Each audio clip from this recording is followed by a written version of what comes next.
ang ending lagi ay ONS. Sa second person, ang ending ay EZ. Okay? Sa third person, ang ending ay ENT. Tatandaan ha, palagi ha? Okay? Naintindihan nyo yung ibig ko sabihin? Sa pagbabanghay, sa conjugasm, sa plural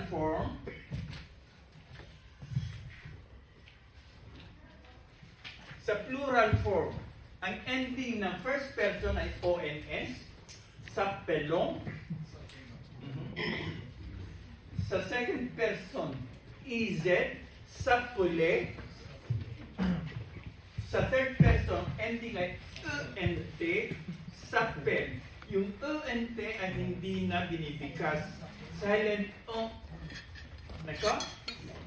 Okay? Naintindihan yun? Lagi tatandaan na. Kasi, ang difficulties natin, ang handicap natin, ay yung pag-distinguish, pag-alam kung anong katauhan. Una, pangalawa, pangatlong katauhan. Ano nga pala ibig sabihin ng katauhan? Rachel, ano yung mga katauhan?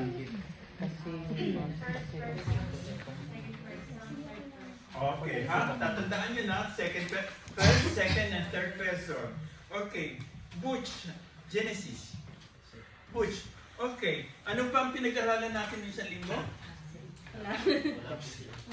Wala ba? Ayun nakarating ba?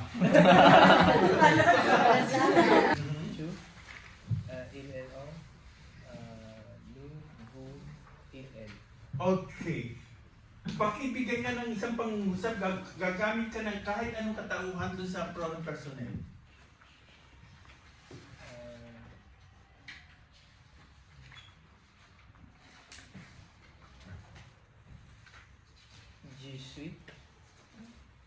Je suis vang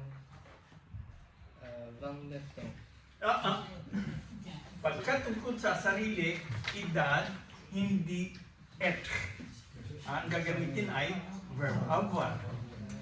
Nako, sa question. Okay, pakiulit. So, alisin mo yung, baguhin mo yun. Je suis content. Je suis content. Tama ba yung sinabi ko? Je suis content? De quoi? Ng ano? Sa ano? Avec mon femme. Avec ma femme. Mon femme. Nakakainita mo. Ako kaya?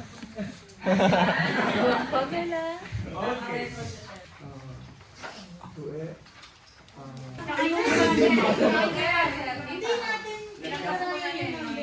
Ay, sorry.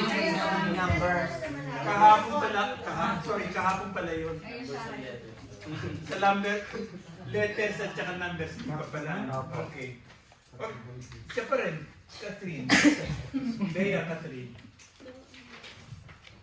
Bubo sa tulik mo.